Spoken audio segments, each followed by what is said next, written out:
नमस्कार, नवीन न्यूज में आपका स्वागत है। पटना जिला के मनेर प्रखंड के शेरपुर निवासी पूर्व जीप सदस्य सह भाजपा नेत्री शीला प्रजापति को भाजपा की ओर से विधान परिषद का उम्मीदवार बनाया गया है। शुरू से जुझारू व संघर्षशील भाजपा नेत्री अपने इलाके में बेहतर कार्य कर धीरे धीरे आगे बढ़ इस मुकाम तक पहुंची है। तभी तो उम्मीदवार बनाए जाने के बाद नेताओं ने बधाई दी है। भाजपा नेता रवि रंजन शर्मा ने बधाई देते हुए कहा कि बेहतर कार्य का यह परिणाम है। वहीं सामाजिक कार्यकर्ता नवीन कुमार ने कहा कि लोगों को इनसे सीखने की ज़रूरत है कि कैसे ईमानदारी के साथ कार्य कर आगे बढ़ा जा सकता है। इसके अलावा बुडको के retired chief engineer Ashok Kumar, Arun Kumar, Bhajpa ग्रामीण मंडल अध्यक्ष अनिल सिंह, पूर्व अध्यक्ष विनोद कुशवाहा, डॉक्टर राजीव रंजन और गुड्डू कुमार सहित अनेक लोगों ने बधाई दी है। बिहार में एमएलसी के लिए 9 सीटों पर चुनाव और 1 सीट पर उपचुनाव होना है। बीजेपी और जेडीयू के बाद चिराग पासवान की पार्टी की ओर से भी कैंडिडेट के नाम की घोषणा कर दी गई है। इस बीच राष्ट्रीय लोक मोर्चा के अध्यक्ष उपेंद्र कुशवाहा की पहली प्रतिक्रिया आई है।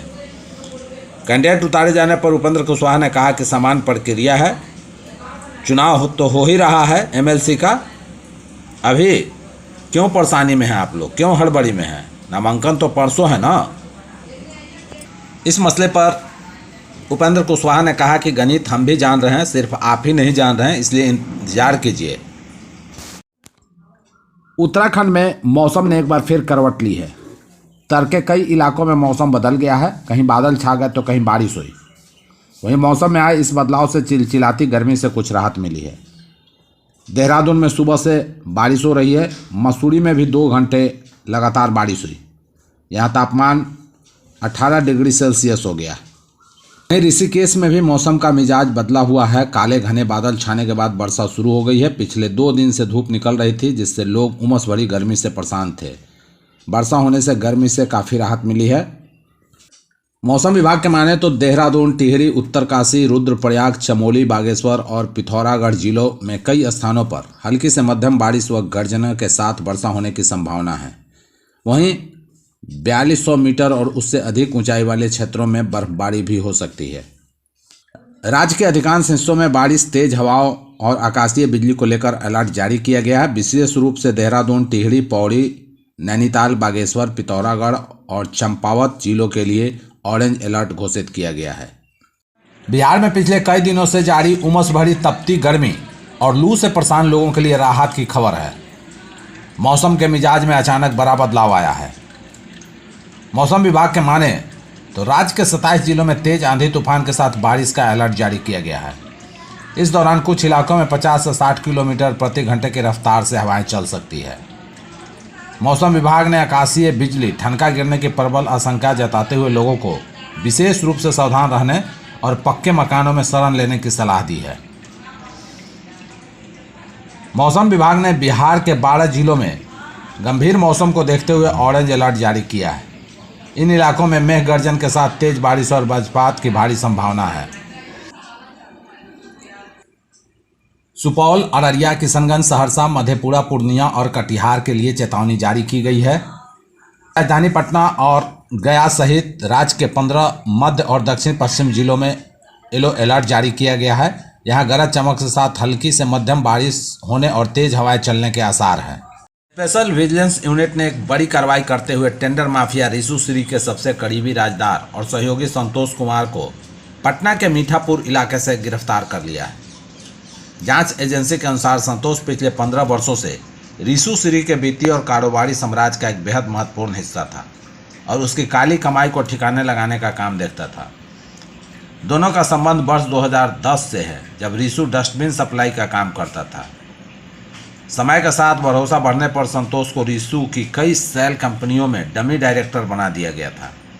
एसीबी के पूछताछ में संतोष कुमार ने स्वीकार किया है कि उसका मुख्य काम अधिकारियों तक रिश्वत की रकम पहुंचाना और रिशु श्री के लिए बेनामी संपत्तियों का इंतजाम करना था। जांच में खुलासा हुआ कि रिशु श्री की कंपनी मात्र स्वा कंस्ट्रक्शन में फर्जी और बढ़ा चढ़ाकर खर्च दिखाए जाते थे और वाहनों के ईंधन के फर्जी बिल तैयार किए जाते थे।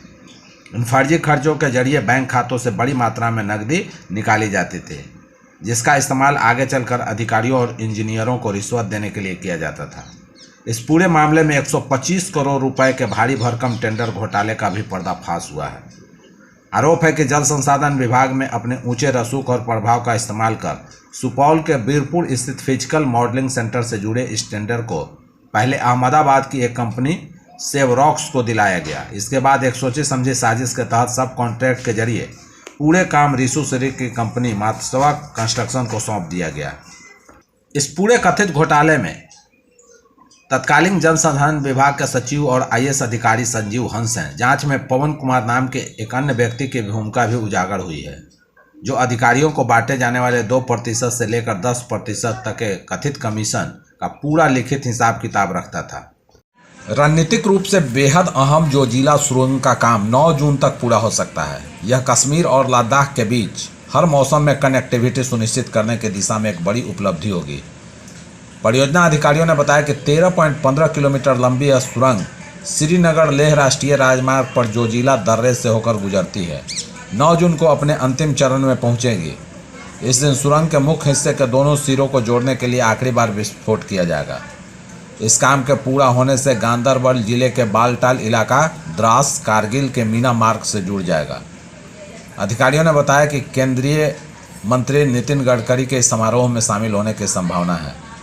उनके साथ NHAI, NHIDCL और परियोजना को क्रियान्वित करने वाले एजेंसी के वरिष्ठ अधिकारी भी मौजूद रहेंगे। अधिकारियों ने बताया कि जोजिला सुरंग के कश्मीर और लद्दाख दोनों तरफ से काम कर रहे इंजीनियर और मजदूर 9 जून को सुरंग के भीतर एक दूसरे से मिलेंगे। निर्माण एजेंसी ने इस बात की पुष्टि की है कि सुरंग के मुख्य हिस्से को जोड़ने का काम जून के दूसरे सप्ताह में पूरा करने का लक्ष्य रखा गया है। जोजिला सुरंग परियोजना के एक वरिष्ठ अधिकारी ने कहा कि यह काम पूरा होना एक ऐतिहासिक घटना है। इसके बाद सुरंग के भीतर लाइनिंग, वेंटिलेशन और अन्य फिनिशिंग कार्यों में तेजी लाई जाएगी। यह सुरंग लद्दाख तक हर मौसम में आवागमन की सुविधा प्रदान करेंगे। इसके बनने से जोजिला दर्रे से होकर जाने की जरूरत नहीं पड़ेगी, जो पहले हर साल कई महीनों तक हिमस्खलन के खतरे के कारण बंद रहता था। सुरंग के बन जाने से यात्रा का समय 3 घंटे से ज़्यादा से घटकर सिर्फ 15 मिनट रह जाएगा। यह सुरंग रक्षा लॉजिस्टिक्स के लिए भी रणनीतिक रूप से बहुत महत्वपूर्ण है। राज्य सरकार जीविका दीदियों की मदद से लोगों को घरों में सौर ऊर्जा यंत्र लगाने के लिए प्रेरित करेगी। इसके लिए जीविका दीदियों को भी प्रोत्साहन राशि दी जाएगी। मुख्यमंत्री सम्राट चौधरी ने मुफ्त सौर ऊर्जा यंत्र लगाने की घोषणा की है। उन्होंने कहा कि जिन लोगों के यहाँ सोलर युक्त बिजली उत्पादन 125 यूनिट से अधिक होगा, उनसे राज्य सरकार बिजली खरीदेगी और राशि उनके खाते में भेज दी जाएगी। इस प्रकार यह आमदनी का एक माध्यम भी बनेगा। उन्होंने कहा कि बिहार में PM सूर्य घर मुफ्त बिजली योजना को धरातल पर उतारने की दिशा में तेजी से काम आगे बढ़ रहा है। हम वित्त मंत्री के रूप में भी काम कर चुके हैं। बिहार में बिजली उपभोक्ताओं को अनुदान के रूप में सरकार 23,000 करोड़ रुपए दे रही है। उन्होंने कहा कि अनुदान की इतनी बड़ी राशि बिजली उपभोक्ताओं को देश में कहीं नहीं दिया जाता है। बिहार का बजट 3,47,000 करोड़ रुपए का है, जिसमें हमारा अपना संसाधन 60 से 70,000 करोड़ रुपए का है। साथ ही मुख्यमंत्री ने कहा कि हम लोग सोलर युक्त बिजली उत्पादन यंत्र को सभी लोगों के घरों पर अधिष्ठापित करने की दिशा में आगे बढ़ रहे हैं। पहले चरण में 5 लाख लोगों के घरों की छतों पर सौर ऊर्जा यंत्र लगाए जाएंगे।